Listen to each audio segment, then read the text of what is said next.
Hey, what's up, bookworms? We are back for some more House of the Dragon, and I would give you an episode title for this one, but apparently, unless it's been released since we're recording this, we just looked it up. It said it was called Episode 2, so I don't know if there was an actual title for this episode. Maybe someone forgot to press an update button or something on HBO, and maybe that's what happened. But, guys, if you are worried about spoilers, do not worry. First time you find us, we will not be talking about anything that happens in the books past this episode. Now, I've read Fire and Blood. She has not. We're both Song of Ice and Fire veterans, though. She's read all the main books, just not Fire and Blood.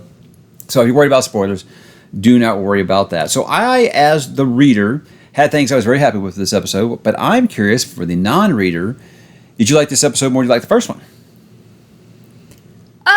Yeah. Yeah? I thought so, too. Yeah, I felt like you got a little more back and forth in the house. The twins, I felt like that would have been something better kept farther on. Yeah, I didn't expect it this early in the season too. Just kind of road mapping where I think it's going to end this season. I didn't think this would happen. I thought it would be like episode 4 or 5 or so of the season, but it is a shorter season. I think they're only doing 8 episodes this year. And maybe 7? I don't know. It's something shorter, but it does feel like the episodes are longer. I think this episode was like an hour and 20 minutes or so. This episode felt longer. Like I was like, oh no, that's the end. And then they would have another scene. I was like, okay, good. Because I needed more. I felt like this episode was very, very King's Landing heavy. You know, we didn't get as much Dragonstone really towards the end. But we'll kind of talk about that. We're going to kind of go through everything.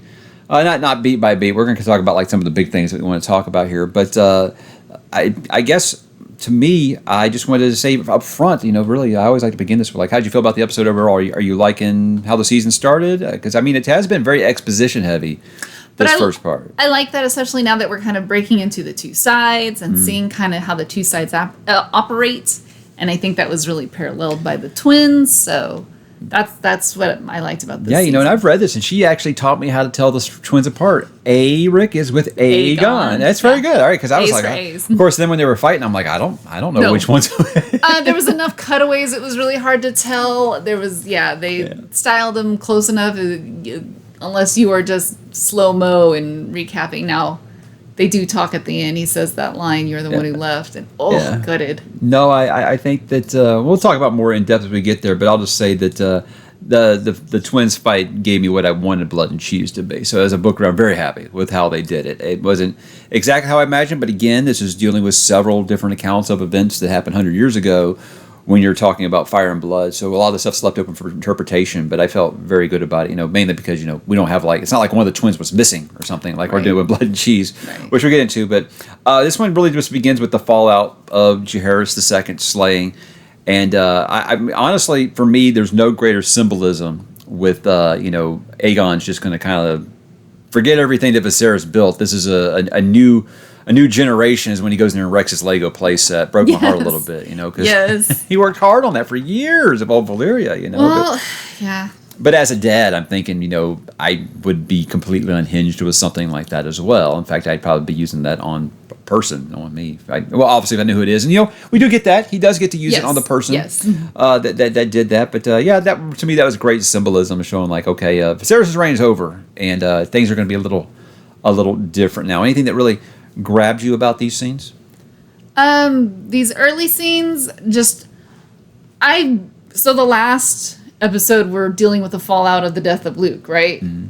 All right, and then kind of seeing how House Black handles this, and even into this episode, you're seeing echoes of that. There are juxtapositions for both these first 2 episodes, the beginning and the end. So you're dealing with the death of Luke on one side, and now you're dealing with the death of Jaehaerys II on the side, and then at the end, obviously, you're dealing with, someone's coming to kill this kid, and then second one, someone's coming to kill this kid. So and then also the accusations at both houses, from both houses. So it was really neat to see, kind of how I perceived House Black dealing with the news is obviously dealing with grief.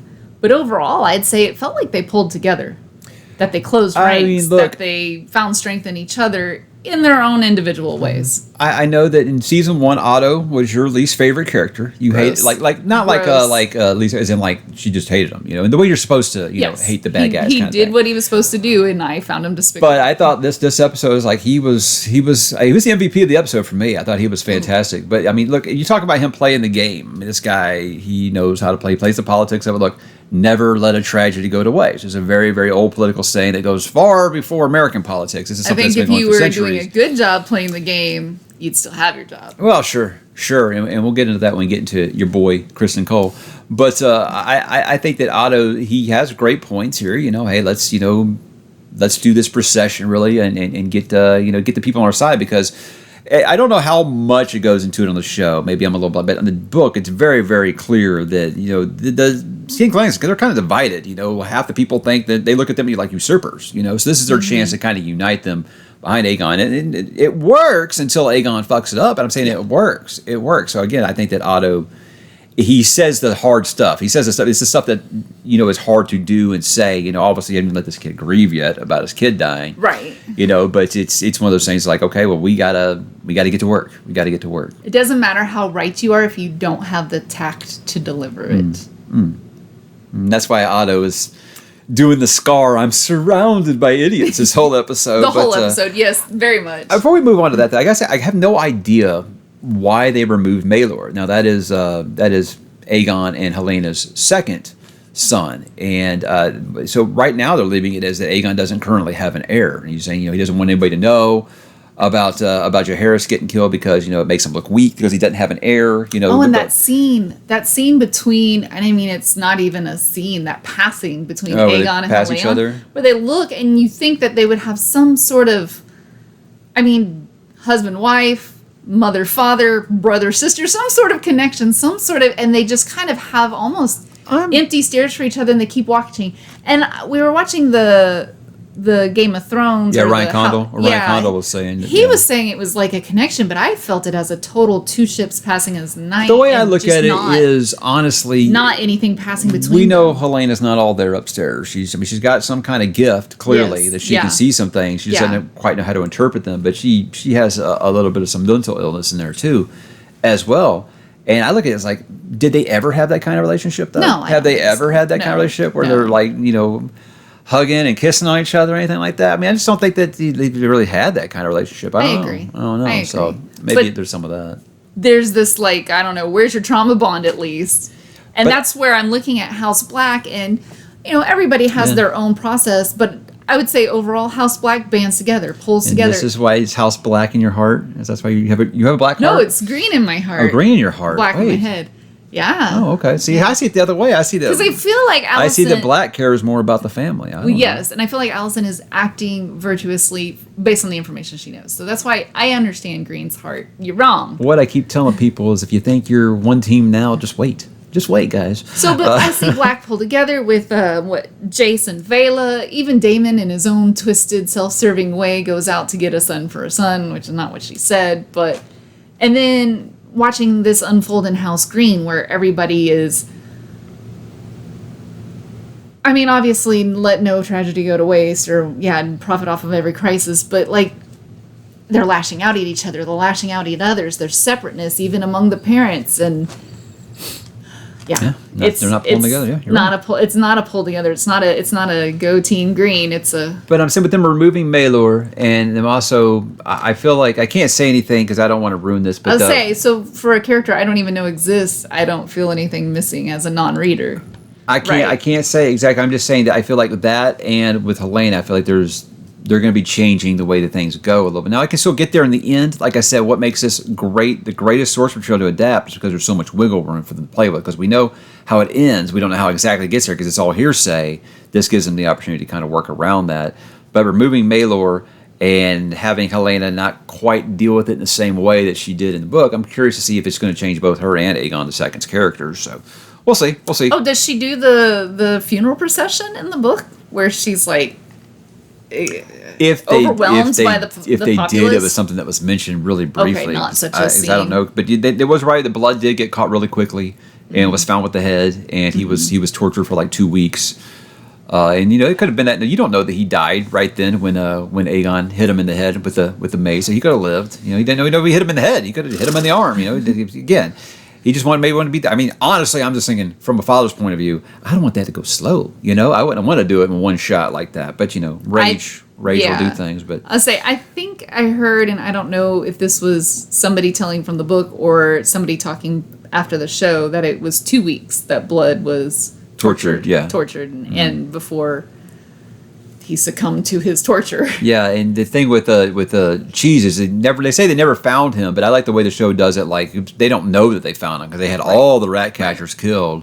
And I was telling her before this happened, and I didn't. I had to actually fact check myself. I thought it was Otto that had all the rat catchers killed, and then he replaced them with cats, which that was a great idea. With a great idea, and that's just like a normal thing with King's Landing. Up until the Game of Thrones books proper, or the Song of Ice and Fire books proper, and I didn't get anything about them putting the heads and stuff on display, which is just a dull move. All the goodwill that you just got from showing your dead child with his head stitched back on roll through the streets. All the people that are on your side now, they're all against you because you just hung a bunch of innocent people to get one and put them on display, put their bodies on display. You're going to do that. Keep it quiet, Well, yes. So talking about Aegon kind of rejecting his father's legacy in destroying his model, but you see Aegon trying to be, what do I want to say, the benevolent king in that first episode where Otto was like, no, you can't do that. Yeah. No, you can't be, like, you're not smart enough to do that. And so Otto has been sniping and coming at him. Oh, I'm not saying Otto's the goods here. All right? I'm just saying he knows how to play the game is what I'm saying, where Aegon is clearly he's got a lot to learn. And we watched that video I talked about that he didn't get all the king's training that Rhaenyra got, So there's a lot of things he didn't know. He's going in this really wanted it necessarily. Oh no, he didn't.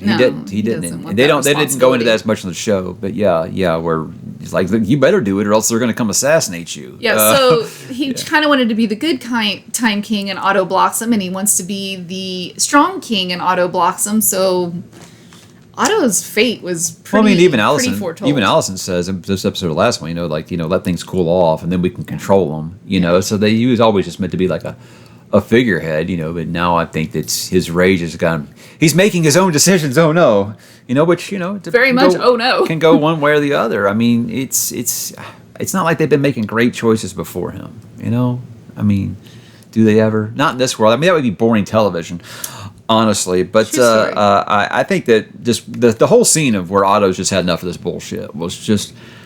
I have 2 young boys. Okay, I know what it's like when you just feel so frustrated that you don't know what to do to keep from strangling them to death, and it's very clear that he plays. This is like Emmy caliber stuff. This guy plays frustration so good in this episode. I could feel his anger, and it was so good. I'm just he's just ripping this kid to shreds, and it's basically he's just like, yo, I'm the king. You can't talk to me like this. That's why you can't work with family, guys. You can't work with family because they don't respect boundaries or position or authority like at all. But it's Lars has been planting that in his head. You need a new hand or whatever.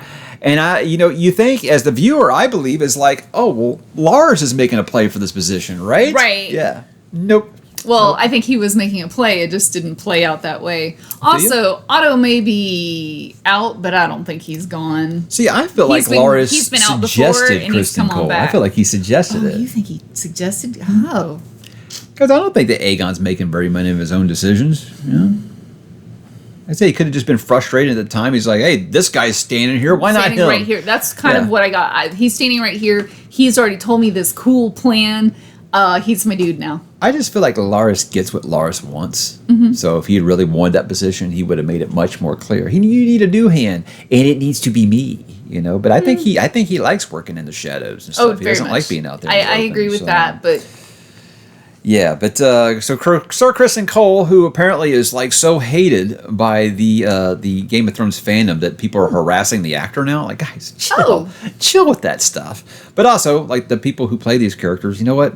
Social media is a minefield, man. Just stay off of it. That's my suggestion. But yeah, I don't have that. Dude, these are actors, right? These aren't real people. This is like when people get mad at wrestlers, thinking that shit's real. Quit getting mad at these actors and attacking them on social media for playing the character. Did he murder somebody's son? Why are we mad at Kristen Cole? I mean, he got Art killed, basically, right? Chris and Cole's like guilt about boinking the queen while they should have been doing his job. He was protecting the queen. I know you're like, oh, well, he's not supposed to protect the queen. He's supposed to protect the king. Actually, the queen dowager. Yeah, but whatever. anyhow, his guilt over that and very the king much. had a guard. He blames it. He's looking for someone to place blame, someone to make a scapegoat, yes. and he makes for that himself part. too, because nobody knows he's guilty except for himself. Which you've got to understand. Eric's probably already got that eye of suspicion on him since his brother bailed, and they think, oh, twins, you guys are thick as thieves. You guys stick together always, So he's probably already got that on him. Now, if I recall correctly, in the book, it's Aegon who sends Eric to do this. Says that basically, but it doesn't say, I want you to go Rhaenyra. He's like, Rhaenyra or another kid. Basically, it's just starting to do the eye for an eye thing here. At what point is it just going to explode? Right. But again, it doesn't change anything. This seems to solve problems. But this whole segment is just great. I mean, there's been several interpretations of where it happened, how long it took, and all that stuff in the book. But I think they did a really good job. The interpretation I always liked was the story that they had died on each other's blades and they embraced kind of thing. I mean, I think it's great. I think they really did do that. That neither one of them wanted to do this, but they had to do their duty kind of thing. And I didn't look at that video. He said the guy he commits seppuku because he failed to protect Rhaenyra. I'm like, I think he did it because he he just had to kill his brother who he loved very much, and that just makes it all the more heartbreaking to me. So. And so you're so full of sorrow. How are you going to continue your deal? There's no coming back from that. Yeah. And I love that battle. I mean, it's obvious foreshadowing and telling on a small tell what the Civil War is going to do. Yeah, tear families apart. Have them attacking each other. I just always love that reading. The thing about Eric, those two are mentioned in every single one of the regular Song of Ice and Fire books, just like a very famous story. It's almost like Shakespearean. I thought it was just beautiful the way that it's done. I mean, it just like a passing, someone, I think Arya or somebody will be like, oh, we don't want to end up like Eric and Ark, and they briefly tell her. So Martin, obviously, genius at his world building like that, and actually getting to go back and tell these stories is why I think these history books are really worth a read, because they're really, really good. But yeah, I don't feel like it could have been done better the way they did it. It did happen this episode. I was like, oh shit, is that going to happen this episode? I was expecting that much later. I was too, just because it was such a fun storyline to tease. I thought it'd be pulled out a lot longer. I thought maybe they would meet in battle, because I'm not a reader, so I don't know that they have that coming. And so I was like, oh, I bet they pull this out to the very end. It's going to be the last or the penultimate episode where we watch these two brothers who've been slogging for the different sides come to a head. So I was a little like, oh, didn't expect you guys to both go. Yeah. So it's how fast I think how fast they're moving the timeline here in the early stages, because they want to get to some of the action, but you can't force it, And look, to me, I've always said that I feel like why Game of Thrones works on TV, or Song of Ice and Fire works on TV, is because you can have episodes where it's just dialogue and it's just as good as the episodes with all the action.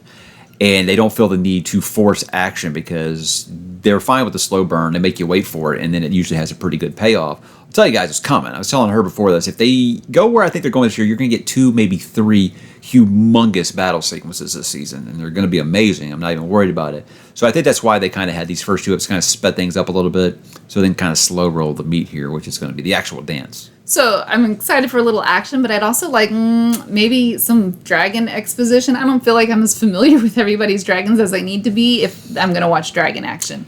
I mean, there's some that, honestly, I've read it and I couldn't tell you half of their names. Okay. Honestly, I mean, I remember the big ones like dragons. Yeah, I mean, there's a few dozen I think that happened in this actual fight here, and it's like I know Caraxes, obviously that's Daemon's, because that's like my favorite. I named my red car Caraxes because I love that dragon so much.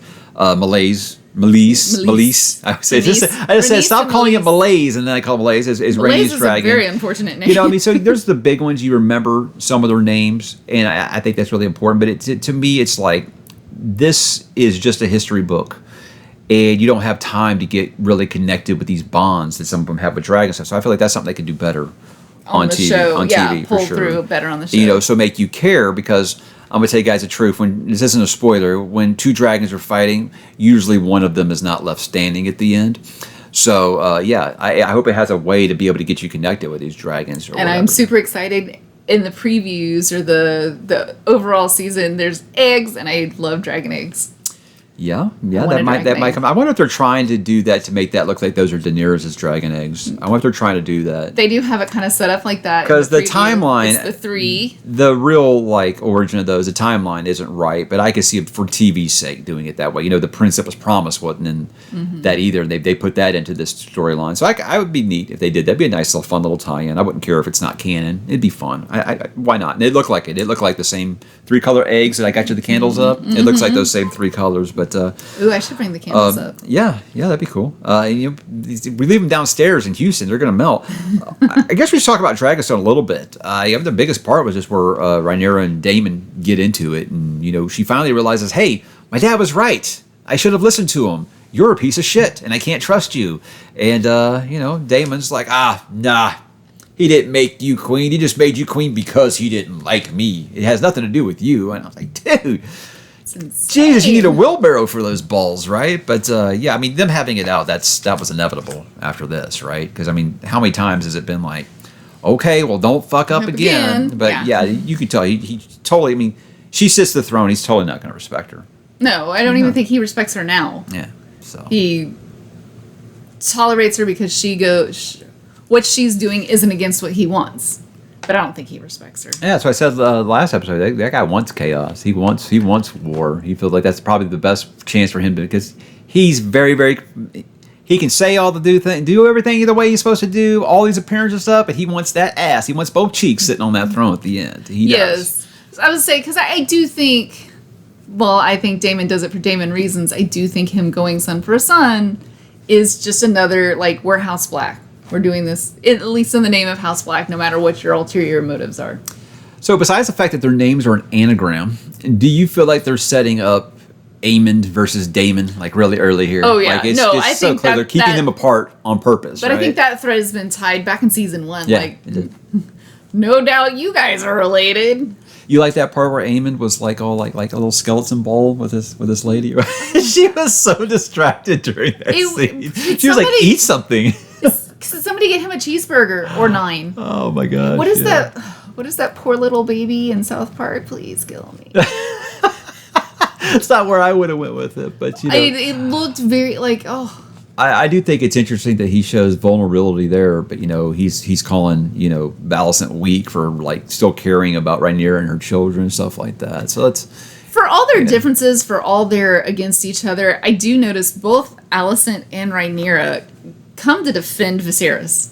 I feel like he was a good king. He was a good model. We don't talk bad about him in their own ways, not necessarily to each other. This is just one of those things that's you know, just history in general, that if I feel like if those two could just come to a table and talk, they could get this fixed. I really do. But you know, the men are never going to allow that. I would say, well, if they came as just 2 women, I think that'd be fine. But they have entire parties around them that are going to shut that shit down. Sure. But I'm thinking Alicent's already realizes we made a mistake. you know, but I do love where Aegon's like, oh, he named me king. I was like, is that what you think? Really? Oh yeah, so good. So I guess the only other thing I should mention is that they introduced Alan last episode. I mentioned Alan Hull, and now they've done Adam of Hull and of course Hugh Hammer. I know they've cast Ulf the Adam White. Hall? Their surname is Hall? Hull. Hull. Hull. Because there's okay. Yeah. I got it. Alan Hull and Adam Hull, they're brothers, obviously. Yes. And there is one scene in the episode where it shows Adam on the beach and he's just looking up at the dragon. I'll tell you guys, that wasn't a throwaway scene. It's going to make sense to you in time. But there are 2 more important characters that are all linked here. Those 3 I was mentioned, Hugh Hammer being the other one, and then there's Nettles. And there is Ulf the White. And I know that they've cast those characters, but I just don't know when they're going to show up. But I'm very excited they're doing this because these characters all have a great role to play. And I'm glad that they're slow rolling it. And I'm glad they're giving characters like Hugh some more background. Because again, when you're dealing with a history book, you kind of know there's this character and they're from this land and then they did this. And that's it. You know, you don't get really find out, well, what led them to that? And I feel like, again, doing a TV show, they've already given a whole more character than I felt like he had in the book, so that's cool. So I'm interested to see how it goes. But I really thought Hugh Hammer was just comedic relief. Because his name is Hugh Hammer? Because his name is Hugh Hammer. I mean, look, he definitely should be in a different let's type be of honest, HBO show. George has given characters some porn star names in the past. You know, I mean, this is the guy that did name a character Shitmouth. So, I mean, as brilliant as I think George is, you know, sometimes his naming mechanisms, yeah, they're kind of strange. But he's a blacksmith. It makes sense. It's like Tom Builder in Pillars of the Earth. You know, it makes sense. You just kind of carry that profession as your name when you don't have an actual house or something like that. But yeah, I'm just telling you guys, very important characters, and don't be discouraged because they're just like, who are these characters? I don't care about these. Give it time; it'll get there. That was the kind of, I was going to bring in these small guys because going back to Mysaria. Mm-hmm. Yeah, and I was like, well, she was kind of a little bit, and I don't really know what she's coming back for. I'm hoping she plays out. It seems like she did play out because if it wasn't for her.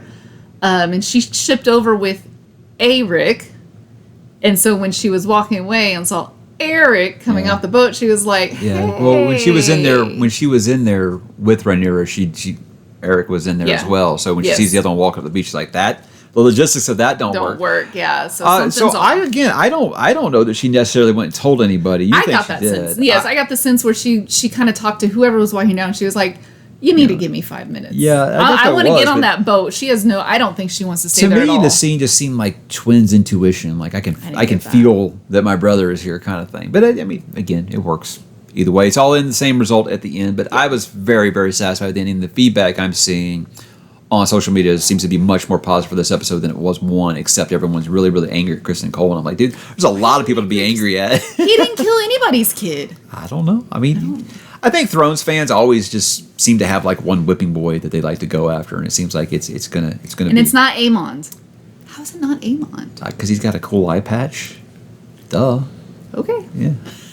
But that was season 2, episode 2. Again, if there's an episode title, drop in the comments, please, and let me know what it was, because I was never able to find out what the episode was called. But very anxious for episode 3. In the books, is there titles like? I mean, there's chapters was Son for a Son, or were they? Because you're making it sound like they're just historical diary entries. Yeah, every episode hasn't been named after something in the book, but a lot of them have. Okay. A lot of them have. So I can put that list together for you if you like. It'd be kind of fun.